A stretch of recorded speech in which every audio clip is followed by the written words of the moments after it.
유튜브 채널 아주경제TV에서 새롭게 시작하는 대하라이브 한중일의 미래를 이야기하는 풍수화 시리즈를 준비했습니다. 류근 교수님과 제가 일본 이야기를 맡게 되었습니다. KBS 도쿄 특파원, KBS 보도국장 등을 역임한 류근 교수님을 모시고 한일 관계의 역사와 미래에 대해 이야기를 나누는 프로그램입니다. 교수님 반갑습니다. 네, 반갑습니다.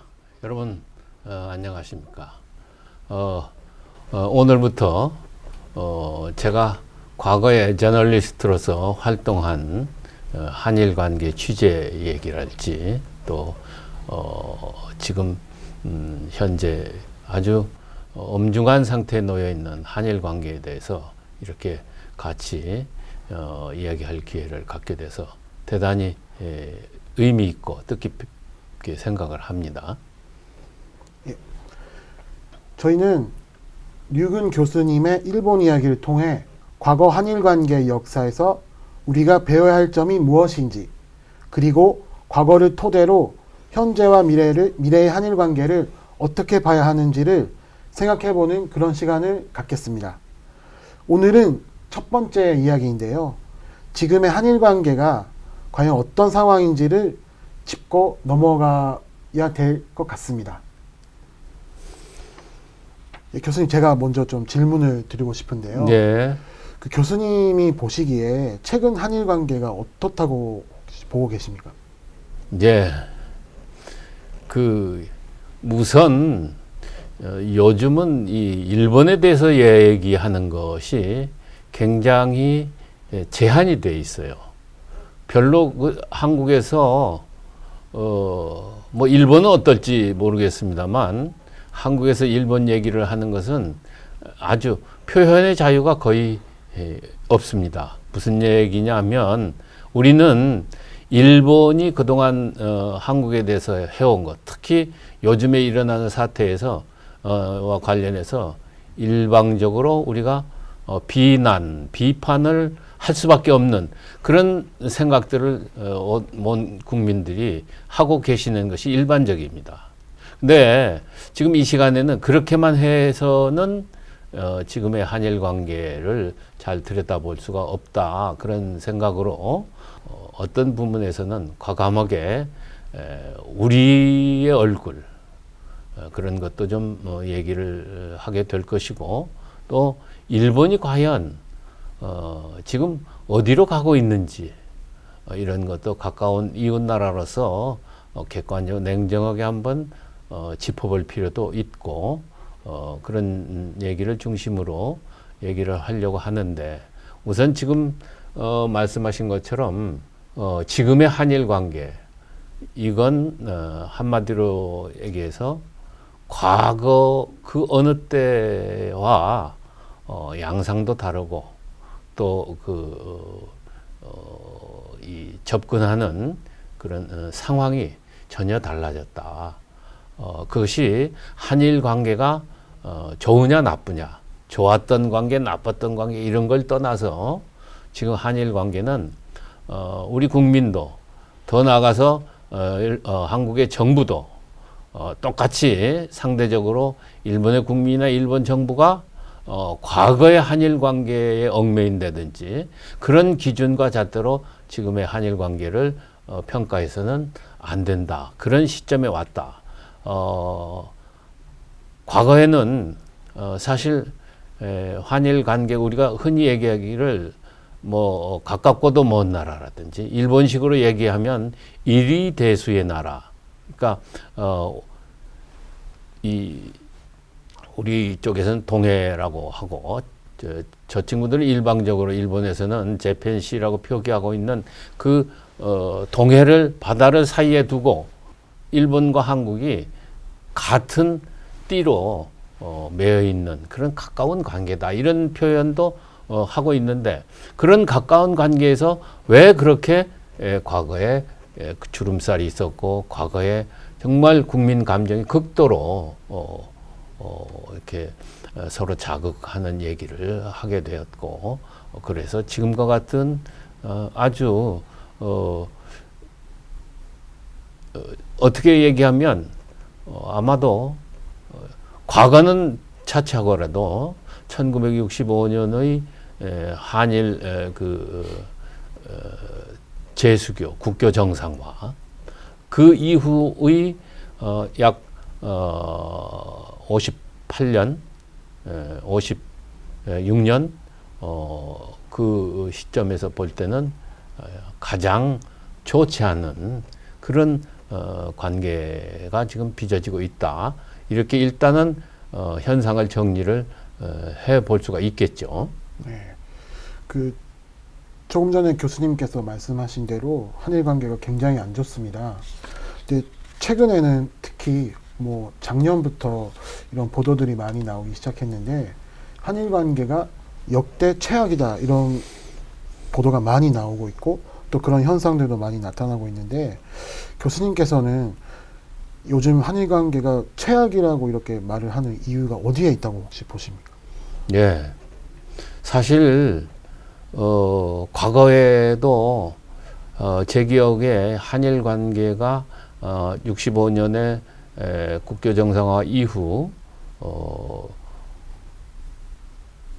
아주 좋았다라고 얘기할 수 있는 것은 불과 몇 년 안 됩니다.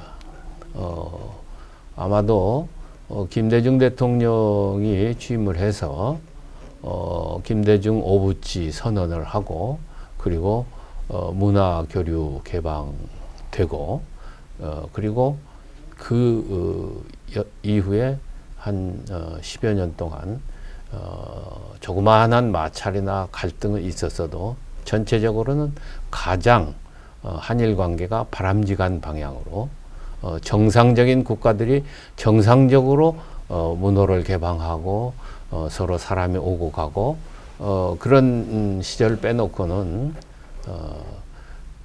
수많은 그 갈등 관계가 빚어졌죠. 74년인가 75년인가 제 기억 그 유경수 여사를 쏜 문세광 사건 내서부터 시작해서 그게 한일 국교 정상화 이후에 최초의 한일 간의 본격적인 갈등이 빚어진 것을 포함해서 그 다음에 이제 전두환 정권이 들어선 다음에도 그 60억 달러, 100억 달러 뭐 안보 경협 그 문제 가지고 한일이 씨름을 벌인 거. 또 김영삼 대통령 시대 와서는 김영삼 대통령이 부르장머리 고쳐놓겠다. 뭐 이런 일본에 대해서 국민의 분노, 국민이 가지고 있는 대일 감정을 대통령이 여과 없이 터뜨려 놓아가지고 한 거. 또 이명박 대통령 때에 와서는 독도를 또 방문했죠. 그런 한국에서 대일 감정이 나빠질 수밖에 없는 그런 상황이 빚어지고 있을 때 일본은 그러면 괜찮았느냐? 일본은 사실은 우리는 항상 피해 의식에서 일본이 끊임없이 한국에 대해서 도발하고 독도라든지 망언, 식민지 지배가 뭐 너희들한테도 당신들한테도 크게 기여한 것이 있다라든지 뭐 이런 식의 그 일본식 어떤 사고 방식의 영역에서 벗어나지 못하고 한국을 대했던 그런 관계가 역사를 돌이켜보면 수없이 명멸하고 있습니다만 그런데 지금처럼 제가요 이 코로나가 극성을 부리기 전에 한일 간에도 많은 관광객들이 오고 가고 할 때는 개인적인 그 때문에 일본을 1년이면 한두 차례 갔습니다. 일본에 가게 되면은 제가 반드시 찾아가는 데가 있습니다. 다름 아닌 서점입니다. 우리 잘 아시겠지만 일본의 출판 문화는 세계 1위입니다. 출판 문화라고 하는 것은 그 나라의 또 어떤 선진국 수준을 가늠할 수 있는 잣대이기도 한데 그런 의미에서 일본은 최고의 출판 대국이고 정말 제가 아주 부러워했던 것은 그 간다, 도쿄 간다에 있는 고서점가라든지 대형 책방, 우리 교보문고 같은 책방이 동네마다 있어가지고 정말 세계의 모든 그 정세를 거기서 살펴볼 수 있는 그런 문화를, 높은 선진 문화를 가져서 저는 그를 굉장히 개인적으로 높이 평가하고, 일본이 선진국이 될 수 있었던 것에 그런 측면이 자리 잡고 있다, 이렇게 인정을 해왔어요. 제가 서두가 길었습니다만 3년 전부터 일본 서점가에, 일본 서점에 무슨 이상한 코너가 한 게 생겼습니다. 바로 혐한 서적 코너입니다. 아신 분은 아시겠지만 일본의 대형 서점에 가면은 코너가 하나 따로 마련되어 있는데, 그 코너에 수십 종류의 혐한 관련 서적이 진열이 되어 있어요. 저는 그 책을 처음에는 보면서, 그래, 이 사람들 입장에서 한국에 대해서 비판하는 거, 우리가 뭐 아직도 일본한테 그 여러 가지 좀 참고로 해야 되고, 일본의 그것을 받아들여서 우리가 시각도 더 넓히고 앞으로 전진을 해야 된다 하는 그런 생각 때문에 그 책을 들여다봤어요. 겸허한 마음으로 들여다봤는데, 그 책 내용은 한마디로 일본이라는 민족이 얼마나 그 선진 이웃에 대해서, 가까이 있는 이웃에 대해서 무지하고 또 일방적이고 자기중심적인지, 그런 것이 너무 넘쳐나서 제가 급기야 큰 실망과 함께 분노를 갖게, 개인적인 소감입니다만 분노를 갖게 되었어요. 마치 그 책 내용은 독일의 베를린의 대형 서점가에 독일 사람들이 나서서 이스라엘 유태죠. 이스라엘 꼴도 보기 싫다, 너희들 없어져라, 돌아가라, 이런 서점을, 이런 책을 잔뜩 써서 진열을 해 놓은 것과 뭐가 다른가. 제가 그런 비교도 할 수밖에 없었습니다. 근데 사실은 일본 사람들한테 물어보면 자기들도 할 말이 있겠죠. 당연히 한국이 맨 처음에 그렇게 시비를 걸어왔으니 도발을 해서 우리가 해명을 한 것이다, 설명을 한 것이다, 뭐 이렇게 얘기할 수도 있지만, 그러나 한국에는 적어도 한국에는 혐일 서적 코너는 없습니다. 맞습니다.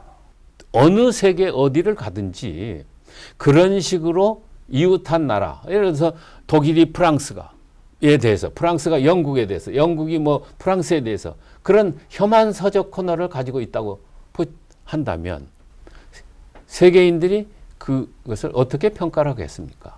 그것은 그 코너를 만들어 놓은 그 나라, 그 민족에 대해서 의아심을 갖게 되고 호감을 가질 수 없게 될 것이다. 저는 그런 생각에서 이 혐한 서적 코너를 만든 이 일본의 그 혐한이라고 하는 것이 도대체 정말 객관적으로 볼 때 이것을 같이 서로 대화하면서 풀어나갈 수 있는 자세를 가지고 있는 것이냐, 이런 점에서 분명히 지금 한국 사람들이 이런 사실을 속속들이 안다면 아마 반일 감정은 더 하늘을 찌르겠죠.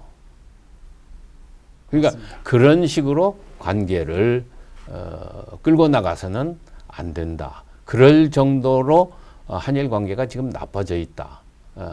극단적으로 나빠져 있다. 이것은 제가 동의를 할 수밖에 없고요.